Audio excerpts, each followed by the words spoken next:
We were in like top of 6th gear, came around a corner, and there wasn't even just one cow, it was a herd of cows. Yeah. My life flashed before my eyes just in terms of like, I'm going to write this car off. And you thought someone was taking the piss? Yeah. You thought it's because Nico Rosberg team was the first team you drove for? But you would have thought it was a prank too, right? Definitely, yeah. Well, and I would have because, yeah, for sure. Then he FaceTimed, and then I was like, Actually, it's not a prank. This AI shit's getting out of control. Yeah. You have a good mechanical knowledge anyway, don't you? Bush mechanical knowledge. Right. I fixed a car with a bobby pin once out of my hair. So you see all the world rally drivers now wearing bobby pins. Yeah, just in case. He's in the fence! The man's in the fence! All in the fence! Oh, unbelievable! We're going to sound check pre-intro or not? Oh, you already get nervous about his intro. I can't even remember. What do we normally do? I'm normally just waiting for you to do your count. It's because I normally do it. That's all right. I'm doing it We're first. expecting big things. Yeah, mate, the pressure is on. You can't fuck this up. I'm ready to go. All right. Well, here we are. You've done that. You got it wrong.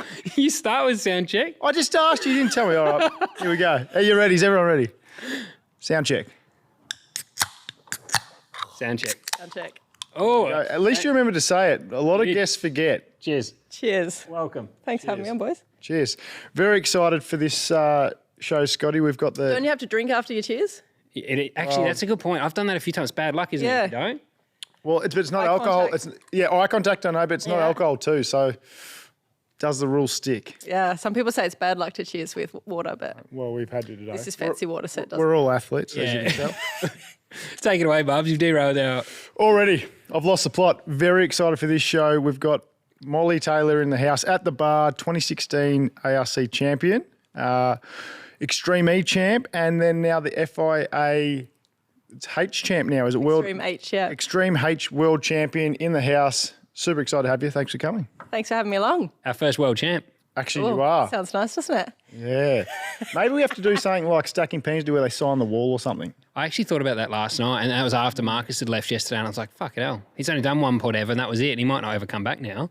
But that is a good idea. We need a wall of champions. Yeah, we should do that. Maybe you can start that off as our first champion. Actually, it'd only be right, Molly, you're our first champion. So Man, my palms are sweaty already.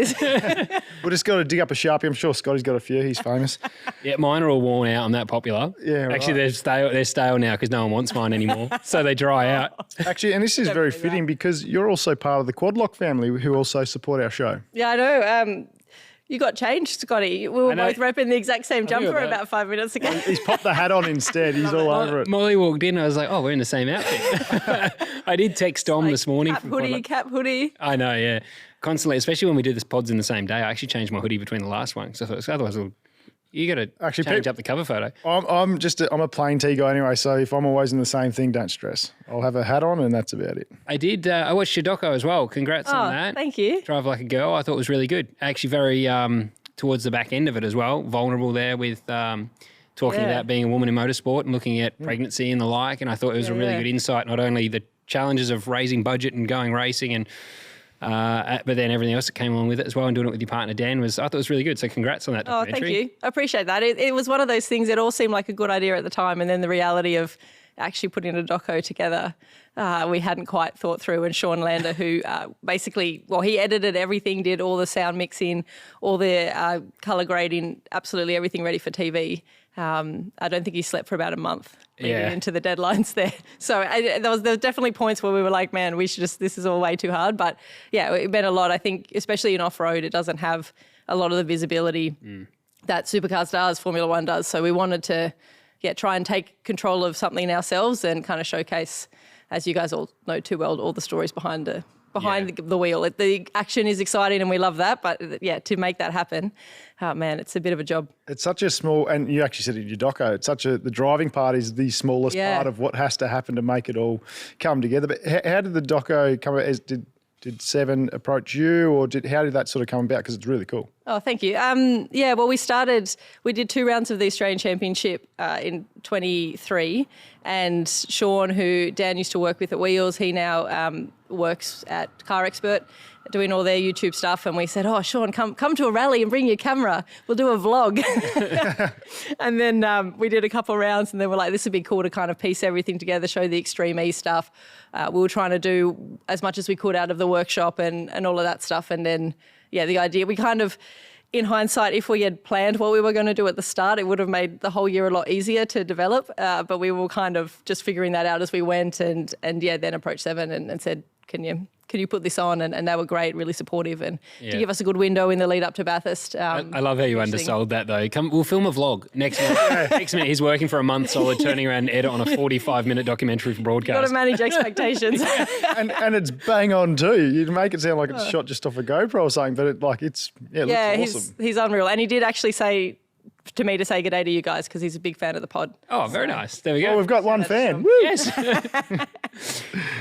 No, it was good. It was. I did like at the end though, and I wanted to touch it because one thing is, it's difficult at any point for any driver to be sidelined. Even we look at main game, Formula One, doesn't matter. If your career, if you lose your drive for 12 months, it's very difficult to come back. And you actually, I thought at the end it was nice. It is a very unfiltered. I do recommend watching it because it was a really unfiltered version of what we all go through. But then talk us through as well I guess at the end, when you're looking at the pregnancy stuff and you discuss that pretty openly, I thought the stress around trying to maintain a career while potentially having to have a year off. The reason that I liked that part of it so much was Tia Claire Toomey is a big. I'm not sure if you know her from. I'm a big fan. I tried to get her in the rally car once. We never lined up, but right. Well, she is one of my favourite athletes. Yeah, she is. So she's a CrossFitter, 7-time now. I think she's won it. Yeah, 7 or 8 now. I think she's on 8th. Yeah. And she actually had a baby 12 months off. So she won the World Championships, CrossFit Games. Took 12 months out and then came back and won it again. Yeah. And he's just an absolute boss. And that's why, I think everyone can resonate with that, but it's cool to see an athlete to talk about that as well and what it might look like. Yeah, I mean, we sort of, it wasn't never really the plan to put that in, but it was a discussion and something, I've been thinking about for a while and, not wanting to miss out on the opportunity to have a family, but also to take these opportunities in motorsport. You never know when they come up. Extreme E's changing so much, changing to Extreme H. It's not, you don't really have the luxury necessarily to just pick your time, but also I didn't want to miss out on that and I didn't want to also then just leave everything else too late. So we're just trying to, I know there's no insurances in any of this, but going through the embryo freezing just to try and be able to have a bit more control over your career choices because, we talk about all these motorsport documentaries, but, you watch the NASCAR one, you watch the Indy one, and it's all, it'll go back to showcasing the driver at home with their family and their wife's got the kids and saying goodbye and drive off. And I'm sitting there watching it being like, man, how does it work if it's flipped the other way around and can it work? And I guess I would like to be able to set up an environment where it can work, but I don't know where motorsport is. We're seeing a lot more women involved in motorsport and that momentum's been gathering a lot in the last few years, but I don't know if we're at the stage where anyone's really thought this far ahead. And that's probably something most people don't think about. And then Dan actually said in your documentary, it kind of removes that. If there is a timeline, it removes that. You've given yourself the freedom now to focus on your career. Yeah. Because like any driver, and everyone knows how hard it would be to get back in if you spend 12 months out. It's just the way it works. Totally. It's so hard. So I think nice work. I think it's good you've done that. And hopefully, Formula E, Extreme E now has changed a lot. Yeah. But hopefully in the next 12 months as well, you can continue doing the path you're on. Well, exactly. We love what we do as well, and you put so much into it. I don't want that career to end either. It is funny that it's so much effort goes in, and it can be such a short career sometimes. Through, as you say, it doesn't have to be any fault of the driver or whoever it be, but there's so many aspects, commercial, money, all the stuff. I think, everyone listening, jump on 7+, watch it. Because get us some stats, please. That'd be great. It was funny. I didn't mean to endorse it. I watched it and was like, holy shit. And Shannon, she had seen it. She was telling me, she's like, you've got to watch this doco. Oh, unreal. And I thought it was great. It was really good. And definitely shot to a higher quality. I have a very small production company. I created a little doco around Greg Murphy and Richie. So I definitely appreciate the work that goes into it. Yeah. And, so I feel for the editor. We underestimated it a lot. And actually when we uploaded it to 7 and they do all the checks to make sure it's got the right ratings and everything, the only thing they came back with was there was still too much swearing from Dan. Oh, really? We'd be rude if them. We couldn't have a doco. It was quite funny. It had to be PG. Struggle. So anyway, there's a lot of bleeps and it's usually Dan swearing. So. Well, you do an amazing job in 45 minutes to capture a lot of the aspects of what goes into it, I thought, which is awesome. Because training-wise, because you're extremely fit as well, which people forget that you've got to be an athlete. I think some people think that you just sit there and push the pedals and steer around. So you're extremely fit. In fact, you were actually on SAS. Yeah. That was in COVID. When COVID happened, the Subaru rally program stopped, so didn't have a job anymore. And then It was that year. They actually wanted Lounsey to do it. Right. And then he said no. And then Lara called me and said, like, I'm putting you forward for this. I was like, yeah, sure, sounds great. And then actually looked up what it was. And yeah, whew. How was it as intense as it looks? More. Like, it was the bits you see on TV, it was like that 24/7. Like, there were producers there, but they weren't producing any of the content. The DS, the directing staff, who were the ex-SAS soldiers, they had full reign of everything. Like, it was loose. And yeah, you were just constantly freezing, because you were, even like at night, you were in this barn that had not proper walls, or like big holes through all the timber, and it was gale force winds. So you're lying in bed shivering, you're going in the back of the army truck shivering, then you're jumping in freezing water, and then you're doing all these physical tasks. And was it physically as hard as it looks? Like it does look. Were you prepared? Were you already quite fit? Like, I tried to do a bit of training and thought, I'll do some pack marches and put like a backpack on. I went for some walks, but it was like putting a backpack on and then just going full gas as hard as you could up the hills, and they're like, whatever tasks that they gave you, they were going to design it so you would fail. So if you were doing well, they would make it harder. Right. And they would just keep pushing you until like they wanted to break, because they wanted to see you break down, and then like figure out and then they'd be swearing at you, telling you you're shit and you should go home, and because they just want to see like what you do. If you're like, oh, you're right, see you later, or if you rise to the challenge. It's kind of a sick experiment, but it's quite cool. It was an amazing. I don't know if it's something you want to do multiple times, but to go through it once was amazing. Fun to watch. Rihanna, I think, come out of there with stress fractures, didn't she? I think yeah. Because I remember seeing her at Bathurst walking around in a moon boot. Yeah. And I'm like, oh, it's like legit. And I think the honey badger did his shoulder or something, Yes. didn't he? And Yeah, there's a few injuries, I think. Yeah, there was one on the final night before we did the like sort of escape and evasion thing, where we were trying to, like, dogs and motorbikes chasing us, but to stage the kind of coup, they blew the door in of where we were staying. So we were all in like our little living quarters, and then the door literally blew up, and there was like timber flight. Like, I think they didn't expect it to go so well, and they came in and they were like, oh shit. The explosive if there was guy someone put too standing much there, on there it. would have been, Fuck. yeah, it was wild. Odd. It was wild. Where did they, out of interest, where was your season filmed? In Jindabyne. Jindabyne. Yeah. Okay. Yeah, so we went up to the Snowies and Where's Jindabyne? near like Perisher, Thredbo. Yeah, it's like the snow mountains up New South Wales, right? Yeah, Right. yeah. Oh, it's nice and warm. Yeah, I can see what Yeah, and they had this like cold snap and blizzard. It was, yeah. It was, Has it the opportunities you've had? Like, you've done some which we will get into, but you've done things like, I mean, youngest ever ARC winner as well in 16, I think it was. You've done Race of Champions now, which must be wild. You've raced all around the world. You've raced the junior WRC. It's like, has it surprised you what you've been able to do, or the opportunities that you've had since you started racing, like the SAS? I mean, that must be something that you never thought you would get an opportunity to do. no way. And same with Race of Champions. Like when I got the text message from Frederick, I knew who he was. And when I saw a message come through and he said it was Frederick, I was like, oh, shit.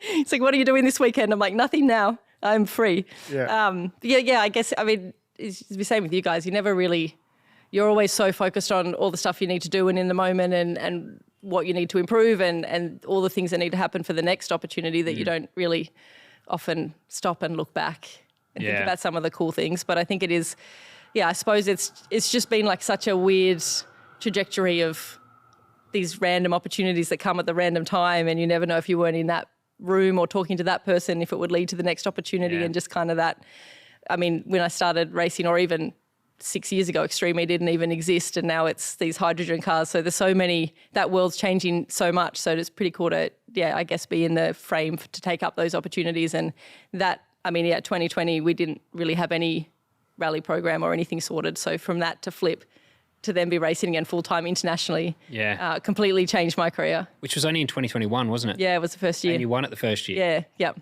So that's right. You actually... I knew this was going to come up. No, because... I think it's in the documentary where like it was just a website inquiry. Yeah. And you thought someone was taking the piss. Yeah. You thought it's because Nico Rosberg team was the first team you drove for. That would Slid in have been your pretty DMs. wild to be sitting there and it's Yeah. like, you'd be like, surely not. But you would have thought it was a prank too, right? Definitely, yeah. Well, I would have because, for sure. But, crazy to think that, that happened and then you go and win the championship. Yeah. And were you aware of, not only you think it's a prank, but were you aware of Extreme E? Yeah, I'd been watching, like they'd been promoting it and sort of showcasing what they were going to do, and they had this kind of like development driver squad. Basically, you could apply to be part of this, and they would, I guess, showcase you to potential teams or just kind of pledge your support for it. So I tried to get onto that early, so I my hat was in the ring. But yeah, then all the teams can just do what they want from there. Hey, Scotty, you know how our hunters are always trying to watch races from all over the world, Japan, Europe, USA, but they get that annoying pop-up saying this content isn't available in your region? Mate, tell me about it. Well, imagine if they could watch any race they wanted anywhere in the world without any dodgy pop-ups or any buffering. Well, it's funny you say that, actually. We have a brand new partner on the show who's built exactly for that, NordVPN. Oh, here we go. Tell me more. We've actually been using NordVPN whilst we've been on the road creating the content for everyone.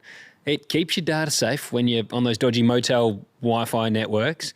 It hides your location, and it also stops those dodgy ads following you around when you Google something just once. So if you love your racing like us, or you just want to keep what you do online your own business, grab NordVPN. It's fast, secure, ridiculously easy. Even Scotty figured it out. Yeah, righto, mate. Well, if you want to get the best deal on your NordVPN plan, head to nordvpn.com/Apex Hunters. Our link will actually get you 4 additional months on top of a 2-year plan. And don't stress, there's a Nord's 30-day money-back guarantee. So I will pop the link to Nord's website in the description of this podcast. Sort your online life out, stay safe, and stream like a hunter. I was quite interested about the Extreme E and how it's now become Extreme H. Yeah. And I didn't really understand. I had heard people saying for a long time that hydrogen's going to be the way to go. Yeah. Can you actually explain quickly, because I didn't realise it had shifted so much when I think it's 24, wasn't it, end of last year, where the program they stopped it and they were looking at what they're going to do next, and they switched to Extreme E to Extreme H. Yeah. Can you explain what the difference is? what the cars are. I'm sure that's very technical. So and I don't understand most of the technology, but we'll call Larko in. Well, we know half of nothing. this one. So you could talk absolutely rubbish. You'll be like, sounds awesome. I'll make it up. So the Extreme E car is 2 electric motors and a battery, and it's got about 550 horsepower, 200 kilowatt motors. Yep. And then the Extreme H car, we have the motors and the battery. The battery's in a different position and different battery. And then we have 2 hydrogen fuel tanks, and then a hydrogen fuel cell.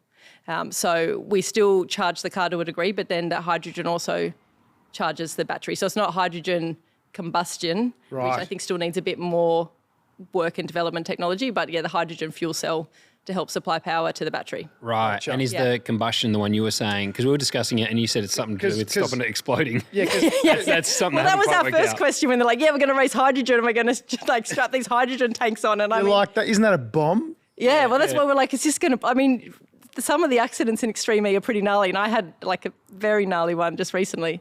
So that was our first question. If we endo it, and do a 8 flips, is it going to be all right? Yeah, you're literally strapped inside the thing. Yeah. You're is this going to ignite? Well, that was our first question. It was really interesting actually then to learn a bit more about it and kind of see from a technical side how they do it, and the pressure that they run the tanks at is kind of well below the capacity of what they can. Right. And then there's a whole nother roll cage that's just for that system. They have all the cooling. They have these, that aluminium honeycomb impact structure. There's about a metre of it either side. We sit in the middle. So it's the protection level. The car's another 600 kilos heavier than the Extreme E car. Does that make you feel safe though, or just make you realise that what's inside that's really dangerous? Yeah. That's a good way to look at it. Why are we putting that in the black box? I want to live in the black box. But and there's so many then redundancies in the system. So if there's anything that isn't absolutely perfect, then it'll shut itself down. Yep. So I guess you can never eliminate every chance, but just like you couldn't with a supercar and a petrol tank. Exactly. Exactly. Yes, but the level of crash testing, and now it's an FIA World Cup, so they have to go through all the FIA process, and the strength thresholds actually now exceed the Extreme E car, and wow. we've had some massive stacks in the Extreme E car. So they're actually, when you look at it and how they've done it, they're actually incredibly safe cars. But from the outset, when you're like, we're going to race a hydrogen, we're going to race 8 at a time, they all weigh 2.5 tonne, and it's going to be the dust no one's going to see. Yeah, you're like, sounds great, sign me up. Where's my plane ticket?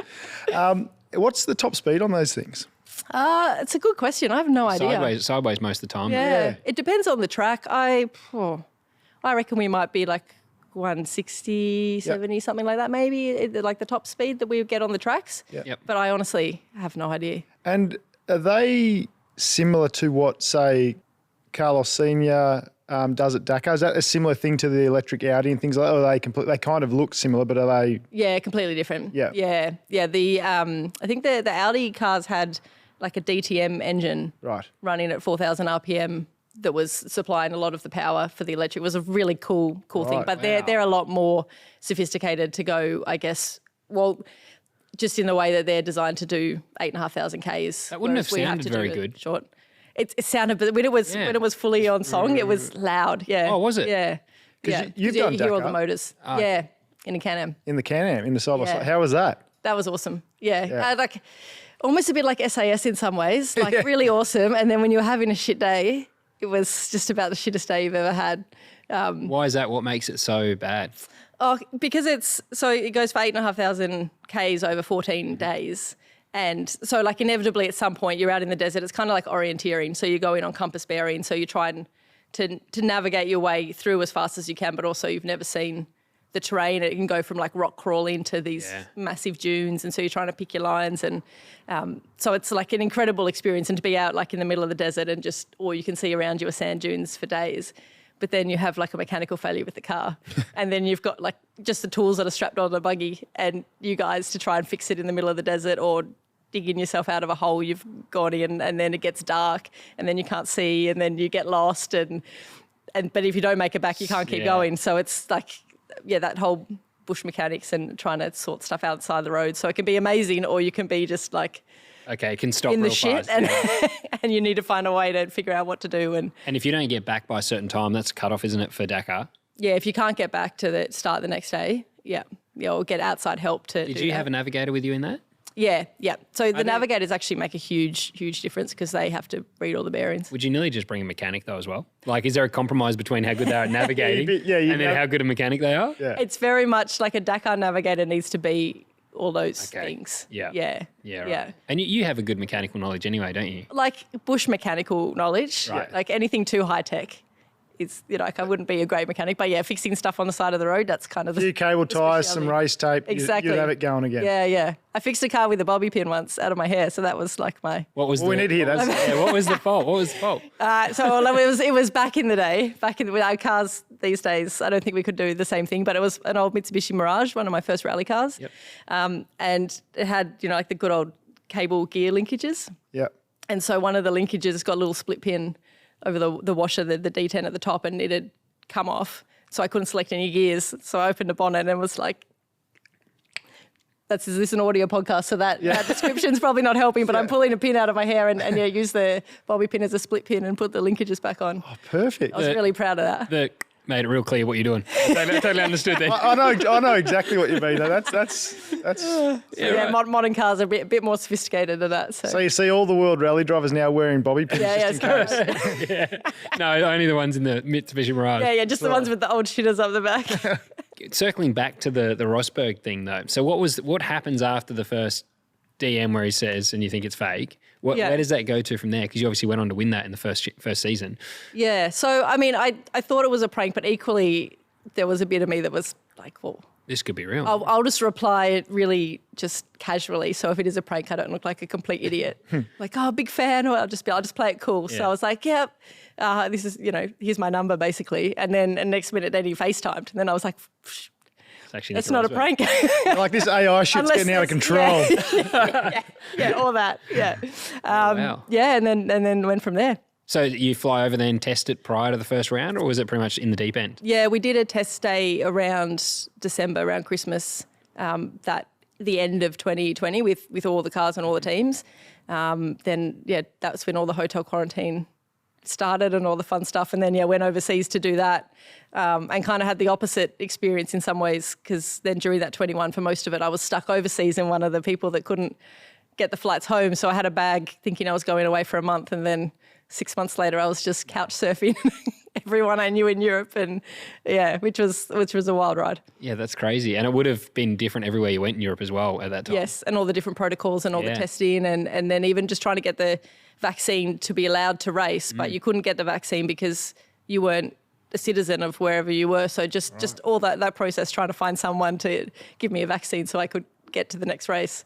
That's crazy. Yeah. When was the first time you went to Europe to compete? Was that at the beginning of your rally career? Yeah. So I went and I lived in the UK for a few years and worked at M Sport, ran the World Rally team, and did the Suzuki Swift Sport Cup was the first series that I did, and then stepped up through those categories, and then a few years into that they had the Pirelli Star Driver program still in the WRC where they had a big selection at one of the WRC events, and I think there were 16 of us, and then 6 of us got offered a scholarship to do the Junior World Championship. So that was really the big catalyst for me, because without that it was scraping together all the budget to do stuff, people lending me cars and working on the car in their garages and borrowing their vans to service and stuff. And then that was really the big step. Yeah, wow. We actually just finished doing a podcast with Greg Murphy, and he was talking about the importance of scholarships to him personally. Yeah. Because he actually said something similar. He would never have got his start 100%. without a scholarship. And then I was the same. You were actually part of the CAMS Rising Star. Actually, you were at one point as well. Yeah. You went to the training camp. I did the training camps and stuff, but I wasn't one of their. I wasn't good enough. Didn't get selected. But scholarships are often how we are given an opportunity to maybe take that next step. So it's a shame here in Australia. I think there's really a lack of that support at the moment. Yeah. Tony Quinn Foundation is trying to. Take that. I think Murph said that they've put forward almost $2 million already in that foundation. Wow. A lot of Kiwis have got some good coin off that. But it is crazy how scholarships do give a lot of us our start. Totally. And that was the real reason. Well, part of the major reason why I went over to the UK in the first place was because in terms of junior categories, especially in rallying, there's not really anywhere to go. So it was actually much better to go and do something like the Suzuki Swift, which is basically like stock Suzukis. I remember actually having to change down from 5th to 4th to get up a hill because they were so slow. You weren't fast at all. But at least there was a bunch of juniors and there was somewhere to start, and they had feeder categories all the way up. And in rallying here in Australia, we really missed that section quite a lot. Yeah, right. It's too big of a jump to start. It's like you've got to start. Yeah, had the little Mitsubishi Mirage, and then the next step would be to go into a 4-wheel drive at that time, like a Evo or a WRX or something, and didn't have the budget to do that. Yep. So then there was no sort of junior category. We've got a junior series, but it's not a one-make series with a pathway with prize money or incentives like what the 86 would be or something like that in circuit racing. Did your mum inspire you to? Your mum is a six-time, I believe, ARC champion, and as co-driver. Did she inspire you to get into it? Or obviously, I'm sure you grew up around the tracks, but was that really the motivation behind trying it out the first time? Not initially, no. So I grew up watching them compete and watching her and Neil compete, but I think never really computed, just what a badass she was. It just was like, I was mum. That's what she did. I think more badass sitting in the passenger seat too. One. I can't even sit in like Shannon driving, my partner, when she drives on the road, I'm like, give me the keys. Yeah. It's too scary. Sitting in the passenger seat of a rally. Led Larry. So. And she's the coolest. I have to show you, there's some onboard footage, which I'll have to get for you guys, of just like, I think it was a year or two ago, she's co-driving now for Harry, who's Neil's son. She's still at it. And they come around a corner and he clipped the bank a little bit too much on the inside, rolled over, but just rolled over back on the wheels, kept going. Her door flew open. The onboard footage, she's literally doesn't miss a beat, goes upside down, grabs one hand, holds the door shut because now it won't shut. She's calling the pace notes. Doesn't say anything, gets to the end of the stage and then is saying to Harry, like, that was our time, got this much time till we get to the next stage. And Harry was like, we're going to talk about we just rolled in there or nah, we're all good. In saying that, you're probably not too far off your mum, because I saw that clip you put on socials where you nearly hit the cows. Oh, yeah, that's funny. And you laughed for like the rest of the stage. Wouldn't you? I don't know. I think I would have shat myself first. You were almost laughing while saving it. Yeah, you gather it up and then you're like, Even your co-driver is calling pace notes. I think at one point he's like, okay, Molly, let's get back. And you're just laughing like, holy shit, did you see that? I don't know that I think I would have shit myself. We were in like top of 6th gear, came around a corner, and there wasn't even just one cow, it was a herd of cows in front. And like, I don't own the car, I'm borrowing it from Craig Brooks, a guy in Tassie. Like, my life flashed before my eyes just in terms of like, I'm going to write this car off. Oh, hilarious. I'm in a big hole. I was not laughing at that point. I was like, not terrified necessarily of like crashing, but just terrified of like I can't afford for this to happen, and managed to like sort of try to go to the sides. A few cows moved. I had half the car in the ditch, and then thankfully sort of in the ditch there was just this like car width. But then just as I slowed down enough to sort of get past them, there was a big drive that came through the gutter. So I was just super lucky. Like if that drive had come through the gutter 50 metres earlier, I would have hit that and barrel rolled. So it was just the whole way it panned out of like just missing everything by millimetres. Yeah. And then I was just... It was funny. I was like, I can't believe I just couldn't believe that I got away with it because that whole, like time slows down when you're in those moments. And I felt like I had 10 minutes to process like all the bad things that are about to happen.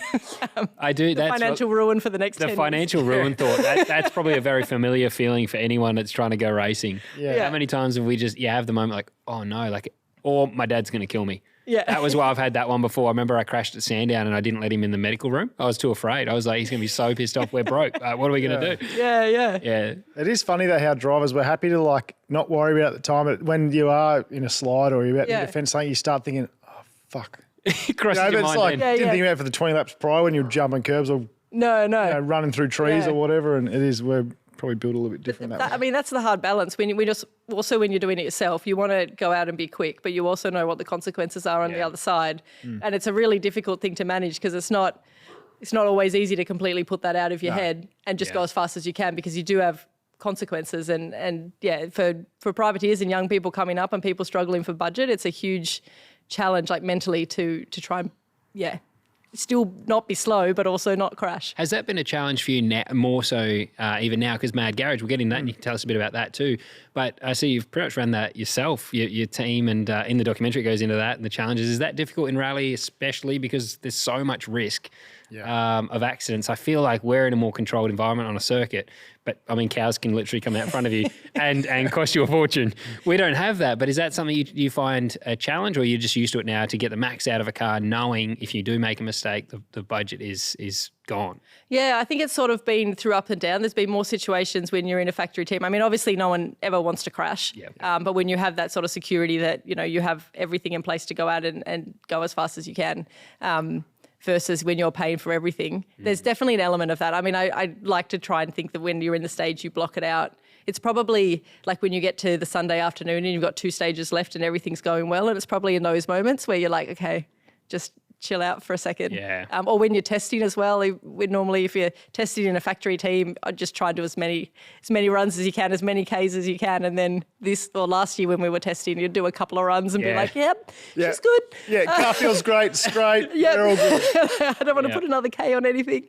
There are a few differences that I think is just the reality of it. But I mean, like anything, you got to try and block that out when you're in the stage, but it can be a challenge for sure. It's funny you say that. Even as a coey now, I'm like, when it rained at Bathurst, I was like, I don't really need to go back out. I'm good. Yeah. I'm too afraid. Main guys can crash and get away with it. I'm like, I want to get my contract renewed. I'm good. Yeah. It's just, and they're like, you really don't want to go out? Nah, not really. I'm good.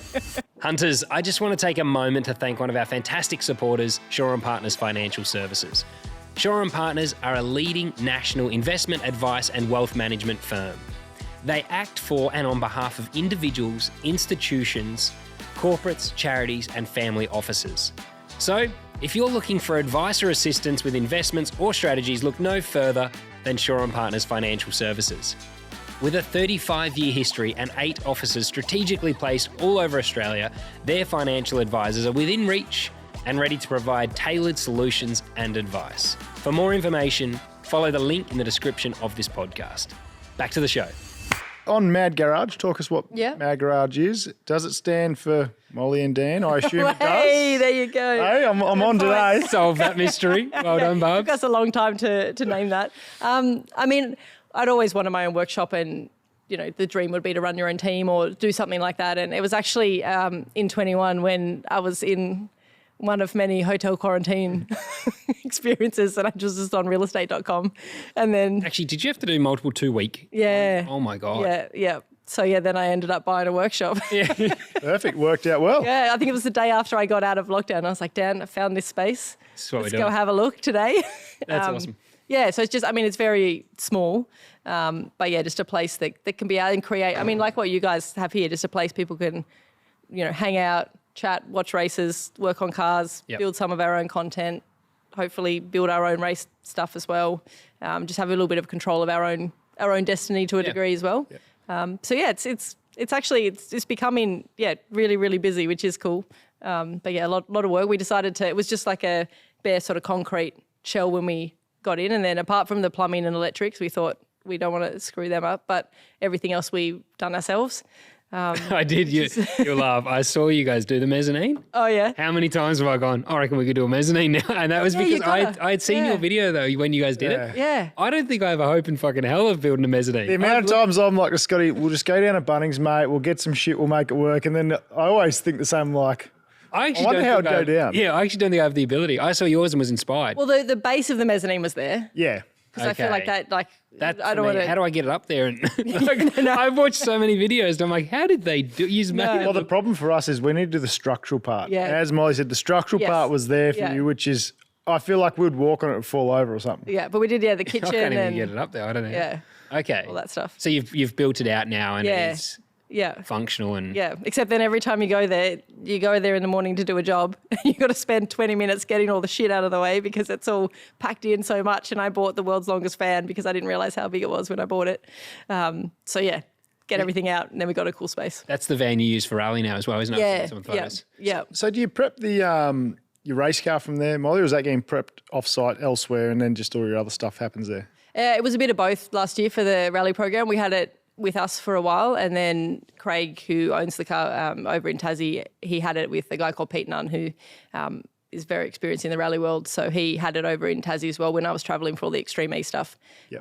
And yeah, Alex and the boys and Aaron over there helped prep it when we were away, and then we tried to keep it as well, like on the mainland as much as we could rather than getting it across to Tassie. Of course, because that's back. an expensive Yeah. stuff going on the boat. Yeah, I mean, we had Eddie Maguire, who I think he's done a few TCR rounds. He's won Tiger before. He did the ARC, and he was awesome. We used to just throw the car in on the back of his truck and help travel around, and yeah, so many people sort of help to make it all happen. But yeah, that's the dream would be to run a full program out of the Mad Garage, but we might need to upgrade to a bigger space before that's doable. Because what projects have you got out of there at the moment, or what are you working on? So we've got Subaru's got like a ride day car, so it's got rally suspension, roll cage seats, all that stuff, but stock engine and transmission and all of that.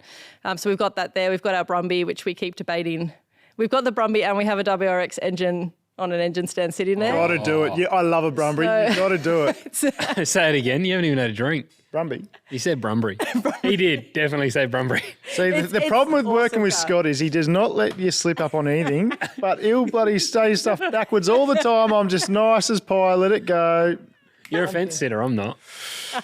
You're a jerk. You've got to do an engine find swap. good Do it. friends. I agree. Do an Yeah, engine so swap. that's the dream, to do that. I've got a go-kart, which I know nothing about. That's a whole nother world. Go-karting. Yeah. Yeah. We Yeah, blew. Scott, he actually blew his one up last time. That's he was why out. it's hanging on the wall still. No. That's C's. That's solid as a rock, that bad boy. It's actually not. We got to rebuild. James Serra actually rebuilt it for me. But talking karting, I've got a shifter cart. Can't even tune the thing.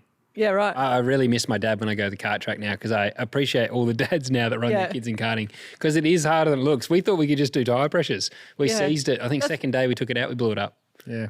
Yeah, Anyway. it's another world. I got Aaron Cameron was out and I was like, can you jump in my cart and drive it around? Because like I'm trying really hard and I'm almost crashing on every corner. And he opted in and he was like, Jesus Christ, Thing's terrible. What have you done? what the hell? I was like, I don't know. How do you set these up?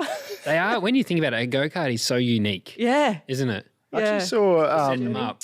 Max talking about it the other day on a happened? podcast. Yeah, which was really interesting. He was just saying, karting's kind of good for teaching you the basics, but it's not the be-all and end-all because the car's so different, Yes. suspension and everything Yeah. else. And I've always thought that. Like, I spent a very short time in karts. Yeah. Started late. I think you were saying, though, it's when you go to cars, not to go back. Correct. Use a Yeah. sim instead. Yeah. Yeah. Makes sense. Yeah. Yeah. Because Yeah. you slide a cart for speed where in a car you want the rear of the car to be locked and Yeah. gripped up. Yeah, it was interesting, but yeah. But you're right, like karting, you look at like Shane McGisberg and he didn't do a lot of karting. No. It's And, why and he even- goes okay. Yeah. And even the frames, like I didn't know when I first got the cart and we took it to the kart track, like you got to have all the frame loose for a bit of flex in it. Yeah. I didn't know. We got to the track and I was like, oh shit. Things all these understeering. boots are, I'm like, lucky I found this. I better tighten up all these bolts. Oh, you've tensioned them all up. Completely. I didn't know. Loctite, not going anywhere. Side pods no are idea. loose, you're like, oh, lock those up. Came back and was with Mace Kelly was out there and he's like, what have you done? I was like, well, everything was loose. It was going to fall apart. Like someone's cable tied these seat stays on. yeah. Seat's got a cut in Open it. up. Get rid of that. Get a fresh one. Yeah, I remember we'd be cutting our go-kart seats, slicing the backs of them for flex. You Yeah, probably yeah. threw those seats out Yeah. and bought new ones. These are fucked, they got these cracks. Anyway. No good. Bought a dud. But yeah, so Mad Garage, and Dan works in that as well with you, doesn't he? Yeah. So he's now freelance as a motor journo. Yep. So he still does all that stuff, and then on the side hustle with the Mad Garage as well. So we're trying to do all that together, and it's good now because he's got the time to be able to kind of do across both, and he brings a lot more of the creativity to it, and also he was a mechanic for BMW for 12 years, so and as an engineering degree, so. Right. He actually has the high level of mechanical skill. I was going to ask, who's quite a good pairing, spanners? actually. He's a lot better. So he crewed for the rally program. He was on a corner in the rally car and all of that. So, yeah, he's very good at if you want the job done properly and right. If you want it done like quickly and just to get you through the next 5Ks, then I'm your girl. You want a bobby pin holding it together? Yeah, You'll do it. So the team you ran, how many, just out of curiosity, how many people does it take to run your car in the ARC when you guys did it with Subaru? So when we were doing it with just our sort of mad crew, there would have been driver, co-driver, 4 or 5 guys on the car, and then someone to help manage it. And then when it was the factory team, it was a bit bigger, and we had all the sort of operational and marketing support from Subaru head office as well. I'm interested to and just ballpark, obviously, because we know what circuit racing costs to put a round in or a season in. Is it similar numbers for rally? Is it cheap? Is it more expensive? I reckon it depends on what sort of car. If you were to run the ARC properly, and as you say, go do the testing that you want to do, what would be a season budget you'd ideally go and win it with? Well, I reckon, like, for me to run the WRX in production was about 50 grand a round. When you count, all the setup costs and stuff like that. The operational for events, like 30 to 40. How many rounds a year? 6 rounds. But if you were going to do it in a Rally 2 car, a car that is now sort of outright, then I reckon you'd be 70 around maybe. Wow. Yeah. But once you put in all the rebuilds and all the life in of all the components and all that stuff. So an outright car is about 700, 800 a season to do it properly. No, that'd be 10 rounds. 7, yeah. Oh, I'm thinking there's a couple of tear-ups there, mate, if I'm driving it. How many? See why I don't let him get away with it? I reckon, that's terrible, if Matt. you had like 350 grand, for an outright? probably do it, 350, 400 grand. Yeah. You could do it, but you'd need to have the car first, and that's best part of $500,000. Yeah, right. So the per round budget's actually not too dissimilar to Super 2. That's what I was thinking. That's why I was just throwing that number, because it's very similar to Super 2. Yeah. But I think Super 2, some of them are paying 100 grand, but it is wild. Yeah, 70 grand a fun. weekend is just... Rounds, like it's hard, you can't really save to do that. No, and especially that's where you see the exposure. Yeah. Jessie Dane, actually, we did a podcast with her while we were in the States, and that was really good fun as well. But she absolutely loved the rally. She says probably one of the most enjoyable things she's ever done was actually going and doing the broadcast for that. Yeah, I listened to the pod. That made me maybe a bit emotional when I heard that bit. Oh, good. Yeah. Yeah. It was great to have her along and bring, I guess all her experience and her perspective from, one of the top, if not the top, motorsport teams in the country to come to our world and sort of bring her perspective was really cool, and to have her in the championship. So, we need to fly her back for every round. You've done a really good job with, I guess, promoting yourself and what you do with the media stuff with Sev and everything. What do you think rally needs to help, I guess, bring it back more into the mainstream? Because, as you say, everyone that goes and watches rally or watches onboard a rally says it's the coolest thing you can do and see. In your opinion, what could they be doing? What would help them, I guess, bring it back to the more mainstream? Yeah, I think it's just that. It's how do you broadcast that excitement, and how do you tell that story to a larger reach, which ultimately comes down to having the budget to be able to have those people on the ground to tell those stories. And then you get into the age-old motorsport chicken or egg scenario of how you find that money and who invests that money. And then you end up, in the position that so much motorsport is, where it's not getting the recognition it deserves because it doesn't have the funding to be able to show it. So Adrian Coppin, who's taken on the championship recently, he's sort of made a lot of progress this year in trying to build that and building live stages and live streaming and all of that stuff. So there's a lot of momentum and a lot of work being done in that space. But it's not an overnight fix and something. But as you say, like the action that rally produces and watching the onboards and watching the clips and from the outside as a spectator, it's unreal. It is, yeah. And the views it gets are like, it's like motocross. Yeah. Motocross views of, that's why I wish we could post it on board of an opening lap. Imagine if we could see the guys do their first lap. Yeah. It's so exciting, but supercars restrict that. But it is, when you watch on board, rally is just, it's the best. I hope you're enjoying this episode, but I do have to interrupt just quickly to thank our fantastic supporters that allow us to create the content for you. East Coast Car Rentals. If you're in the market for a rental car, think of those guys. And if you'd like a cheeky 15% discount, AHU15 is the discount code there for 15% off. If you're in the market to buy a car, not rent one, Lancaster Motor Group, we've got you covered for new or used cars. So think Lancaster Motor Group. Quadlock, fantastic supporter of our podcast as well. We use their products every single day on the pod using their desk mounts here. Also, we've used them to create the additional content like we did the Adelaide Motorsport Festival using their action camera mounts. So whether it's mounts, phone cases, they've got you covered. Quadlockcase.net. Now, the website for all of these brands that support us will be in the description of this podcast. Back to the show. I've always wanted to try my hand at rallycross. Oh, you would, honestly? I just reckon it's it the looks. best. You've done a bit of that? Yeah. It's so much fun. I did a few rounds over in Europe. They had a RX2E, which is an electric rallycross one make series. It's so good, and that's really what Extreme E is kind of modelled a lot on. It's basically like extreme rallycross. Right. Very, very similar model with the sort of head-to-head racing. And yeah, it's like if you're watching the final lap of Bathurst and two people are having at it for the win. It's like that every corner, and then you have a joker lap. So if you do say 4 laps, one of those laps has to be a slightly longer one. So even if you go off the start line and you've got everyone's race position, at some point people are going to filter off and do a joker lap and then strategy. So at some point they're all merging. Every lap is wild, and because you're on half gravel, half tarmac, the driving standards are a little bit different because the cars are sliding. There's a lot, like the window of what you're allowed to do is a lot bigger.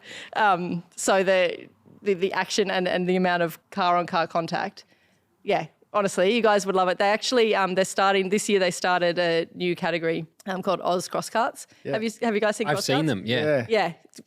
We need to get onto that because it's. Are you competing in that? I did a round. It might have been on your socials. I saw it. Yeah, I did a round. I'd love to do more. They're just basically like a little. It's like a raised go-kart almost with motorbike engine. Yep.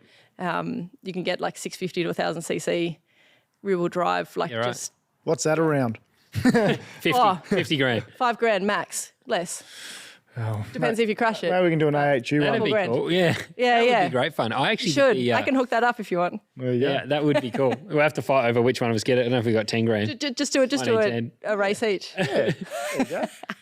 Yeah, I'm pretty selfish. Even the sim, I didn't give Elliot a go in America. You actually let me know about that too. We were at Shane's house and I did take the sim and then I couldn't beat That's because you Shane's shit time. at it. So I just never got off. And then everyone went to bed and I was still just That's running the around. problem with Sims. Yeah. But I did the rallycross. I agree. I loved it. I love watching it. And during COVID, they actually put on an online series as well. And I went and did that with Kevin. That was where I first met Kevin and Timmy were doing the online one. And it was only E-series, but that was so much fun. And I loved those guys. They were awesome because they would help us with testing because we would log in and actually practice. And so Kevin Hansen is your teammate now, isn't he? Is it Veloce? Is that how you say it? Yeah. So, this year was with Jamil Motorsport. Veloce didn't do Extreme H, but it has been Veloce for the last 3 years. Yeah. So he's a really good guy. That's a very successful family as well. Oh, unreal. Yeah, awesome. Must be surreal to do the Extreme E and Extreme H with the people you are, like even the people you're competing against.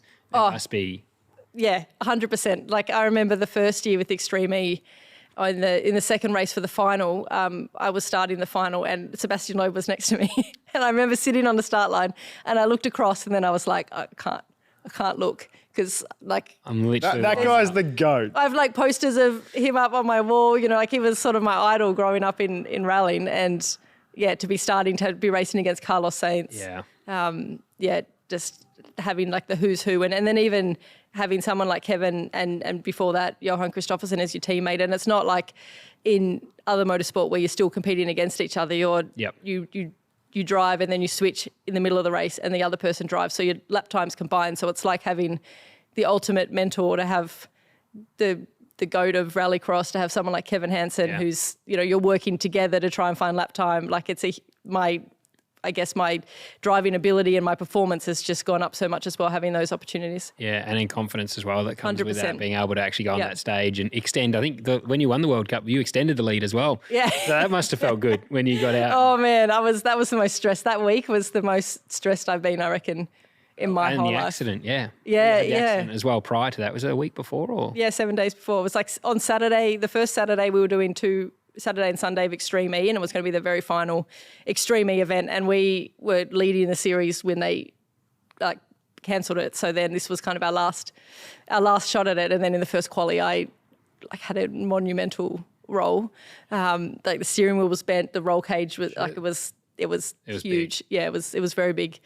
Went to hospital, which was an experience, to get scans and everything. And then it was all cool and cleared to race. So the guys built the spare chassis for the championship, at a spare chassis. They built that for the next day, and we went out and did that race in Extreme E, and we actually crossed the line first, but we had a small infringement in one of the procedures, so we were dropped second.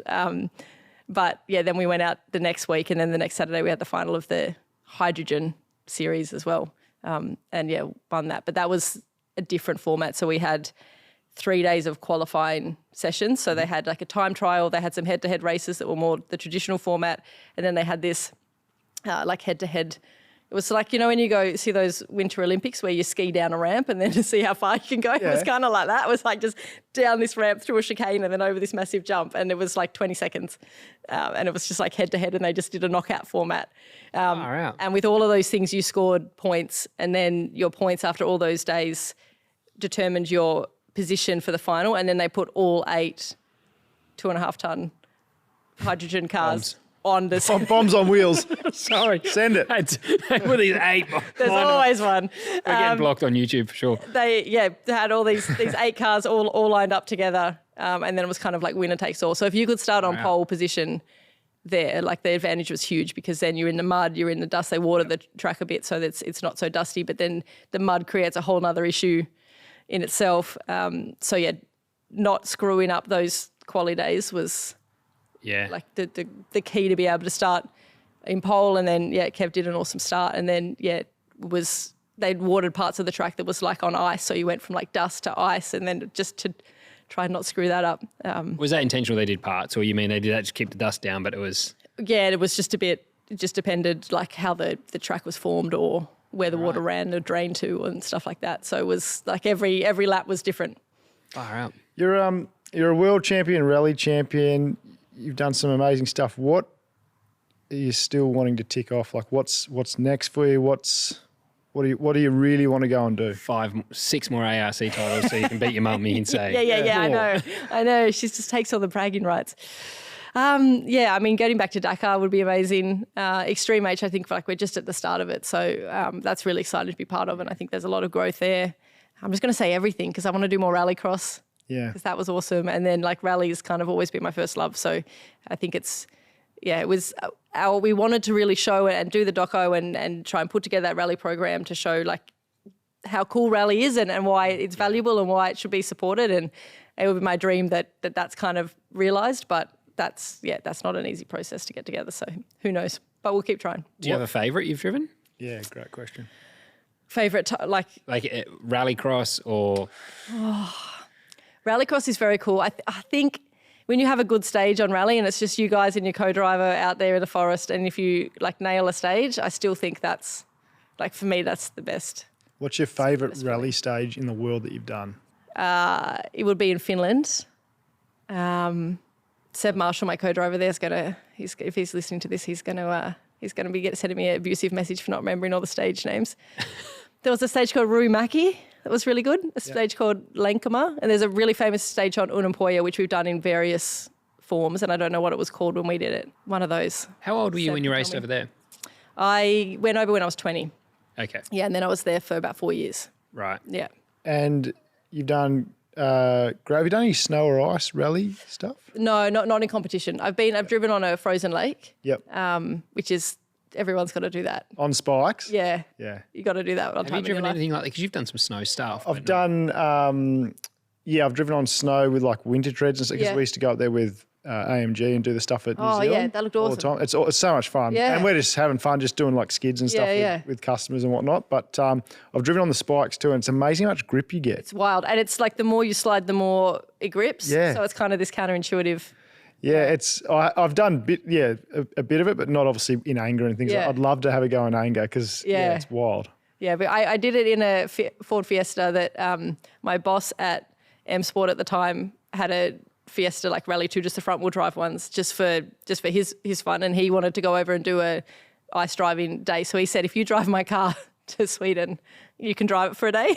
So I was like, yeah, all right. Nice. So I drove this rally car and like in the UK, put it on one of those like freight ships to go over to Sweden. So it was like me and like 10 Swedish truckies on this 24-hour boat trip, and then drove it. And I thought it was like 500 Ks or something I had to go. So I thought it'd be like 5 hours. But it was like all these forest roads that had UK winter tyres on it. So it was like a death trap. Oh, no. Going through all these mountains in like -20. Yeah, I thought I was going to die. But yeah, we got to do a day on a lake. It was mega. Well worth it. Character building. Yeah. What's your experience starting out into racing? What's some advice, 'cause I'm sure you've probably given plenty now because you're part of the Girls on Track program as well, to get into rally, because I don't understand it. What's some advice you give to someone that is interested in rally and wants to get involved? Yeah, I think it doesn't have, I guess, such a clear pathway as circuit racing is sort of advertised. But there is still like a lot of opportunity at low cost. So we have autocrosses, motorcarnas, carnacrosses, rally sprints are a great way to start. So it would be just finding your local car club. Motorsport Australia has the whole list of them, heading out to those. You can do a lot of those just with a road car. You don't need a whole lot of fancy equipment, don't need roll cages, and then you can step up from there. And just heading out to rallies. Yep. Rallies are always needing officials like any motorsport, but to man all the stages. So there's so many opportunities just to go immerse yourself, get stuck in. It's an incredible community, one of the most incredible communities, and everyone wants to help each other. Competitors help each other. It's a good vibe. Was circuit racing ever on the radar? You did TCR? I did TCR. Did actually, Did a couple in that WRX. Not at the start because I just kind of had always started in rallying, and that was always the thing. But yeah, had the opportunity to do TCR, had the opportunity to do a test with BJR like 2017 that would have been. So that was my second year with Subaru. So it was kind of like there was probably like a month there where that was like a real sort of option to go down that path. But yeah, ultimately stayed on the gravel side. And I think I would love to do more of that. But it also, like it's such a craft, I suppose, and it's so different that, if you were going to go and switch over, you would need to do it properly. And then what that would look like to do it properly becomes like a completely different conversation. Yeah. And then sponsorship as well. And I guess when you build your relationships with people through rally, it's quite difficult as well, I imagine, to switch them over to say, hey, we're going to do. Yeah. Because do you have sponsors that are focused in rally or want to be involved in rally as opposed to wanting to be involved in other racing? That's a good question. I don't know. I don't think so. I think a lot of the stuff we do is more around the workshop and the garage and all the various projects and that sort of stuff and wherever that leads us. So, I don't think it's necessarily beholden to one thing or another. It'd probably be just like the competitive side of wanting to do whatever you do well. Yeah. And knowing that, if it was that easy for me to just rock up and then jump in a circuit car and you would like to think you would have some level of transferability that you could, get in and have half an idea, but to get to that really top, to get that last few percent, if it was easy to do just in a couple of months, then I don't know what everyone else would be playing at. So I think it's something that sounds like a great idea. I think the reality of it might be a bit different. Yeah, it's something you got to start when you're quite young. Yeah. Go on, Bob, sorry. No, you're right. And obviously driving aside, you are doing some broadcast stuff where you have in the past with Bathurst, things like that. Is that, you want to do more of that stuff? Because, we think you're great on it. Oh, thank you. Because you've got... I know you've got some tough critics here, so... Well, yeah. Exactly. It's Elliot, actually. He's very critical of the broadcast team. I just upset everyone. I don't know why. But because you've got that technical background, as you say, you fixed a car with a bobby pin, it comes across really well on camera. But yeah, more of that in the pipeline? I hope so. I really enjoy it. It's another world altogether, and it's like a completely different skill to learn. It's much easier being the ones answering the questions than the one trying to ask the questions while someone's talking into you, and you try and think up a question and trying to remember everything that happened that's relevant to that person. And then you remember your question, you ask the question, they go, just one more. And you're like, Like, fuck, that's all I had. I do have to ask, so have you had that moment where you're like, I've got nothing? yeah. I had it where I could feel the back sweat at Queensland Raceway. I had Brock Feeney had won. Sorry to hijack the question, but I wanted to know if it's not just me that thinks that. No. 'Cause I was panicking, going, I've got nothing. And I knew that I was next because the other two had asked a question. And I'm going, fuck. I even messaged our group chat and said, hey, you guys got anything for Brock to help me out? Because I had nothing. This is so unlike Scott to not have something to say. Yeah, because there is lots of things. And if you Okay. think about it, like, sitting back on the couch, you can think of 1,000 things. Yeah. Or like you've got a list and, of all obvious points, but for a second it's like you go completely blank and it's like, wait, who won? It's It's tough. like the most stupid. Yeah, it's a different skill altogether. So I still feel very much like a rookie in that sense. And yeah, there's a lot of mechanical stuff and motorsport stuff that carries over, but then there's a lot of nuance in that supercars world as well. But it's cool for me to be able to go in and see the level that all those teams operate at, how they go about it, all the differences, and just being able to, I guess rather than being just in one team and focused on what you're doing, just being able to like walk in and out of all the garages, it's wild. I really enjoy that part of it. Yeah, Gart's had a really good opportunity as a co-driver to be able to walk in there. Everyone's fit, have a look. No, I swear I'm not taking anything back. That's what Spring there got in the front. Right, these guys have got this. Exactly. He doesn't have to get under. He just walks in and has a look at the table. Yeah. I think I might have messaged you after one of them. One of the races you did, I really appreciated because you do understand mechanically enough to be able to relay that to the audience in a really good way, kind of like what Larko does, without overcomplicating it. And there was one I think it was a suspension failure on BJR, and I remember you actually remembered what exactly, well, you didn't remember. You Just don't remember it now. Yeah, but I do remember I think it might have been on the Podwheel complimentary, and I remember you explained what had failed on the car, and I was like, oh my God, I'm so glad that wasn't me in the pit lane because I wouldn't have a fucking clue what she's talking about. So the mechanical knowledge does help. And then, I think on broadcast you do a very good job. Oh, thank you. So it would be good to see you do more. There's plenty of times I say something that I'm like, that was stupid.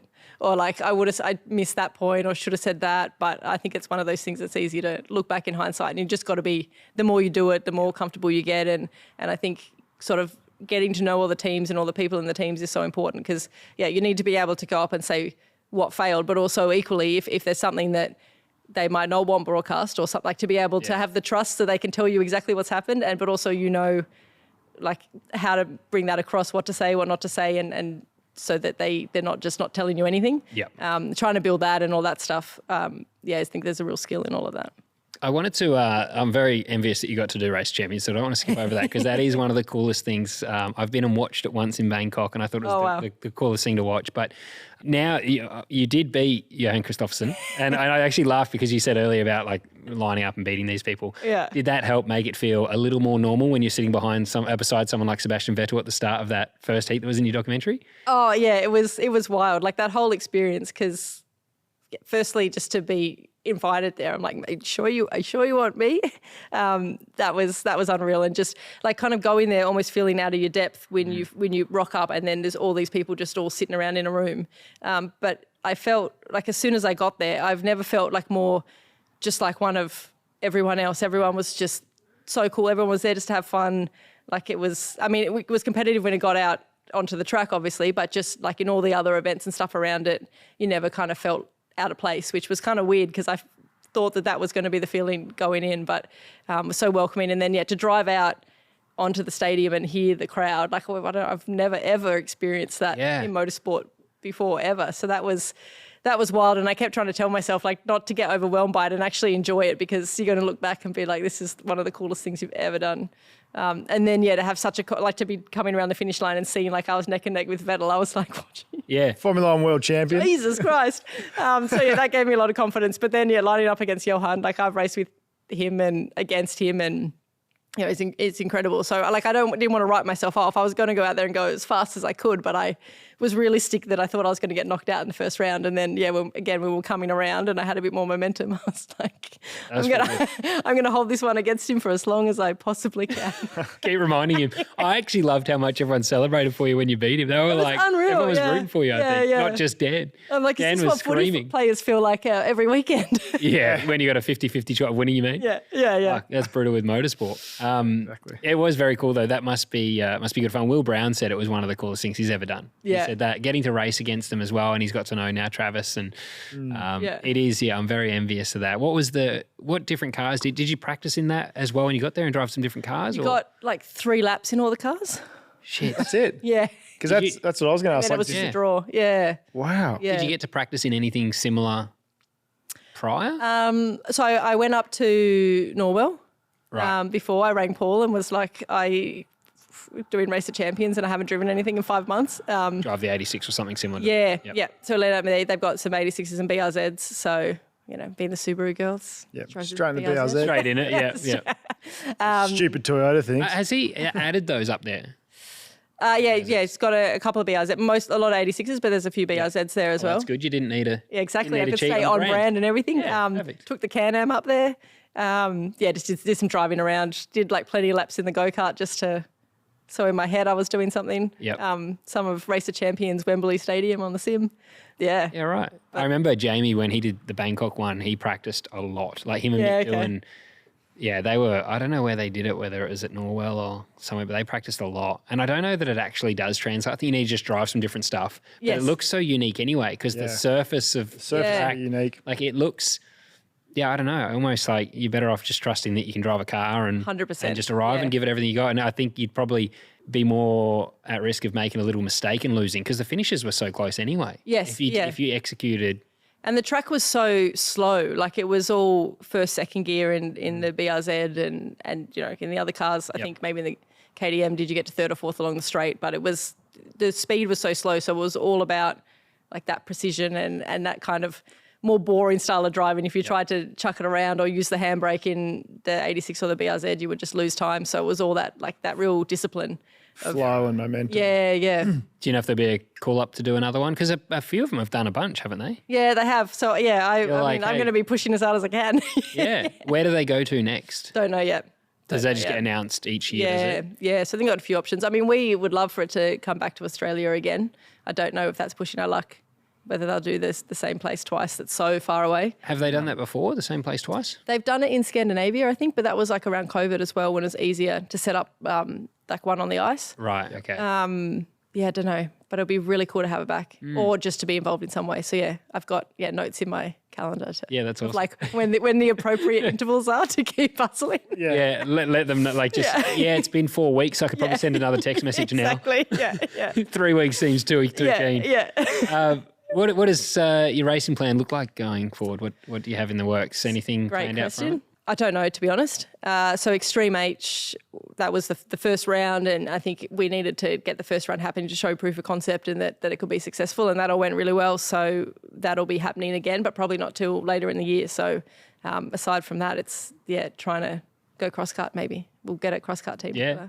Bang doors at a cross-kart team. 2-car team, we're on. 3-car team. Quad lock. Come on, quad lock. We could There do you 3. go. There you go. Come on, we could wrap the cars in quad lock. Done. Are they chassis raised? Do we need to put panels on them or something so we can sticker them? Yeah, they've got like a little body kit type thing. 100%. We can make that work. Yeah. We're spitballing our sponsor deck as we're on the podcast right now. We're sending emails tomorrow. Dom's sitting there going, fuck, I'm going to get this DM anytime soon. It really is.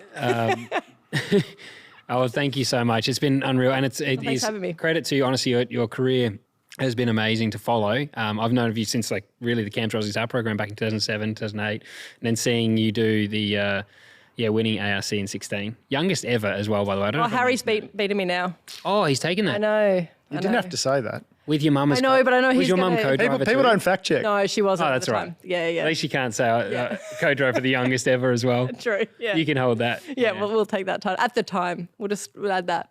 Yeah, but it's a long list of different things you've driven. So good luck sorting out a race Appreciate it. program next Thanks year. for having me on. It's, Congratulations. And we're looking forward to being teammates in the new team that gonna we're be going to good. start.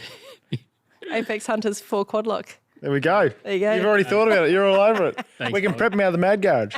Perfect.